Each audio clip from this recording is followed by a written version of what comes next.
అతి ముఖ్యమైన అంశం ఏంటంటే నిన్న రేవంత్ రెడ్డి గారు 2 మాటలు మాట్లాడాడు. మనిషికి క్యాన్సర్ పట్టుకుంటే ఎట్లుంటుందో దేశానికి క్యాన్సర్ పట్టుకుంది, ఆ క్యాన్సరే భారతీయ జనతా పార్టీ అని చెప్పి మాట్లాడాడు. మరి ఆయనకైనా మెంటల్గా ఆర్డర్ తప్పిండా లేకపోతే సంచలన కోసం మాట్లాడుతున్నా తెలియదు, కానీ దేశమంతా మోడీని ప్రేమిస్తుంటే, మోడీని గౌరవిస్తూ ఉంటే, మోడీయే దిక్కు అని చెప్పి భావిస్తూ ఉంటే ఈయన ఇట్లాంటి చిల్లర మాటలు మాట్లాడడం అనేది ప్రజానీకం సహించలేకపోతున్నారు. 5 దశాబ్దాల పైబడి పాలించిన పార్టీ దేశాన్ని కాంగ్రెస్ పార్టీ, 4 దశాబ్దాల పైబడి పాలించిన పార్టీ కాంగ్రెస్ పార్టీ రాష్ట్రంలో. వీళ్ళ ఆయామలో పంజాబ్ విధ్వంసమైంది, జమ్మూ అండ్ కాశ్మీర్ విధ్వంసమైంది, నార్త్ ఈస్టర్న్ స్టేట్స్లో ఎన్నో ఉద్యమాలు, అది బోడో ఉద్యమం కావచ్చు, అది ఇంకొక రకమైన ఉద్యమం కావచ్చు, దేశం విచ్ఛిన్నమైద్దా అనేటువంటి భావన ఉండే. Jammu and Kashmir, Punjab, north east స్టేట్స్లో అనేక సంవత్సరాల పాటు రక్తపాతం జరిగింది. దానికి కారకులు కాంగ్రెస్ పార్టీ కాదా? ఇవాళ ఇప్పుడు రాహుల్ గాంధీ గారు నినాదం ఇస్తున్నాడు పేదరిక నిర్మూలన గురించి. గరీబీ హటావో అని నినాదం ఇచ్చినటువంటి మొట్టమొదటి వ్యక్తి ఇందిరాగాంధీ గారు. ఇందిరాగాంధీ గారు అదే మాట చెప్పిండ్రు, రాజీవ్ గాంధీ గారు అదే మాట చెప్పిండ్రు. ఇవాళ మనవడు వచ్చినటువంటి ఇవాళ రాహుల్ గాంధీ గారు కూడా అదే మాట చెప్తున్నారు. నిన్ననే పుట్టిన పార్టీలాగా ఒకవైపేమో కాంగ్రెస్ పార్టీ 100 సంవత్సరాల పైబడి చరిత్ర కలిగిన పార్టీ, మాది అనగారిన వర్గాలకు అండగా ఉండే పార్టీ అని చెప్పుకున్నటువంటి కాంగ్రెస్ పార్టీ నాయకులు ఇవాళ గురిగింజ నలుపు ఎరనట్టుగా వాళ్ళు భారతీయ జనతా పార్టీని విమర్శించే ప్రయత్నం చేస్తున్నారు. కానీ మోడీ గారు వచ్చిన తర్వాత పంజాబ్లో హింస లేదు, జమ్మూ అండ్ కాశ్మీర్లో హింస లేదు, ఇలా నార్త్ ఈస్ట్ స్టేట్స్లో సపరేట్ ఉద్యమాలు లేవు.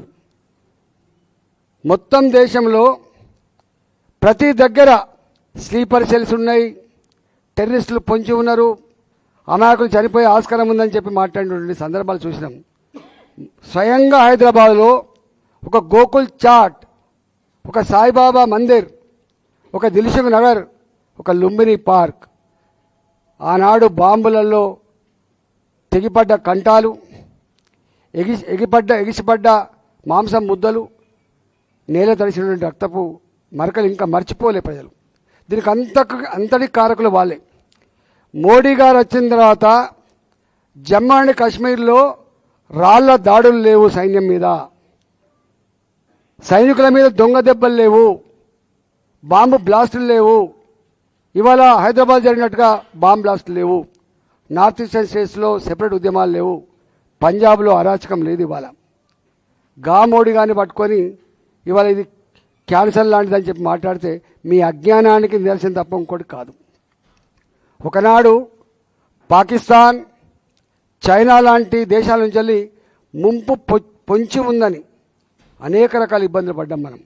కానీ ఇవాళ ఇంచు కూడా జాగా ఆక్రమించుకోకుండా ఇవాళ మన బార్డర్లు మొత్తం నేషనల్ హైవేస్ అంతా మనం రోడ్లు వేసుకొని ఒక ఇంచు కూడా ఎవడు మళ్ళా దాటి రాకుండా చేసుకొని longest tunnel roads, highest bridges, కొన్ని వేల కోట్ల రూపాయలు ఖర్చు పెట్టి భారత భూభాగం వైపు ఎవడు కన్నెత్తి చూడొద్దు, ఒక ఇంచు కూడా ఎవడు ఆక్రమించుకోవద్దని చెప్పి ఇవాళ ఒక దుర్భేద్యమైనటువంటి బౌండరీగా ఏర్పాటు చేసుకున్న సందర్భం చేసిన వ్యక్తి నరేంద్ర మోడీ గారు. వారిని పట్టుకొని ఇవాళ ఈ మాట మాట్లాడుతున్నారు. అంతేకాకుండా వాళ్ళు అధికారం ఉన్ననాడు అన్ని స్కాములే. నేను మాట్లాడడం కాదు, రేవంత్ రెడ్డి గారే స్వయంగా టీడీపీ పార్టీ అధ్యక్షుడిగా ఉన్ననాడు కాంగ్రెస్ పార్టీ అంటే ఏందో నిర్వచనం ఇచ్చిండు. Bofors scam, coal scam, 2G scam, మంత్రులే, సొంత మంత్రులే జైళ్లలో ఉన్న సందర్భం, సొంత అడ్మినిస్ట్రేటివ్ ఆఫీసర్స్ అయినటువంటి ఐఏఎస్ ఆఫీసర్లే జైళ్లలో ఉన్న సందర్భాన్ని చూసింది. ఇవాళ ఎక్కడ మంత్రులు జైల్లో పోయే పరిస్థితి లేదు, ఐఏఎస్ ఆఫీసర్ జైల్లో పోయే పరిస్థితి లేదు. ఒక్క మాటలో చెప్పాలంటే భారత జాతి ఇవాళ మోడీ గారి ప్రభుత్వాన్ని చూసి గర్వపడుతుంది తప్ప ఏ ఒక్క చిన్న ఇన్సిడెంట్ తలదించుకునే ఇన్సిడెంట్ లేదు. ఇవాళ భారత్ అంటే ఒకనాడు థర్డ్ వరల్డ్ కంట్రీ అనే ఫీలింగ్ ఉండే, కానీ ఇవాళ ప్రపంచంలో 11వ ఆర్థిక వ్యవస్థకు ఉన్న భారత్ 5వ ఆర్థిక వ్యవస్థకు ఎదిగింది. రేపు అధికారం ఇస్తే 3వ ఆర్థిక వ్యవస్థగా తీర్చిదిద్దా అని చెప్పి ఛాలెంజ్ చేసిండు మోడీ గారు. ప్రపంచమంతా రెసిషన్లో ఉంటే భారత ఆర్థిక వ్యవస్థ మాత్రం ఉన్నంతలో కొంత పురోగమించి ఈ స్థాయికి వచ్చింది. ఒకప్పుడు అమెరికా మన వైపు చిన్న చూపు చూసేది. అబ్దుల్ కలాం గారి పోతే అవమానపరిచింది, మోడీ గారికి వీసా ఇవ్వమంటే రిజెక్ట్ చేసింది. అలాంటి అమెరికా మన మోడీ గారి పోతే స్వాగతం పలికి వాళ్ళ పార్లమెంట్లో వారు మాట్లాడుతున్నప్పుడు వాళ్ళ సెనేటర్లు లేచి సప్పట్లు కొట్టి ఇక్కడి మన ప్రజలు మోడీ మోడీ ఎట్లా అన్నారో అట్లా మోడీ మోడీ అన్న పరిస్థితి. ప్రపంచంలో స్ట్రాంగ్ పొలిటికల్ లీడర్ ఇవాళ. ఒకప్పుడు అమెరికా ఉండే, ఒకప్పుడు రష్యా ఉండే, ఒకప్పుడు బ్రిటన్ ఉండే. ఇవాళ strong political leader on the globe ఇవాళ మోడీ గారు. ఇవన్నీ వాళ్ళకి కనపడతలేవు. అందువల్ల ఇవాళ దేశానికి క్యాన్సర్ లాగా పట్టింది కాబట్టే కాంగ్రెస్ పార్టీ ఇప్పటికీ పేదరికం ఉంది, ఇప్పటికీ అంతరాలు ఉన్నాయి, ఇప్పటికీ అప్పీజ్మెంట్ పాలసీ వల్ల విధ్వంసాలు ఉన్నాయి. ఇవన్నీ ఒకటొకటిగా సరిచేసుకుంటూ వచ్చిన వ్యక్తి ఇలా మోడీ గారు.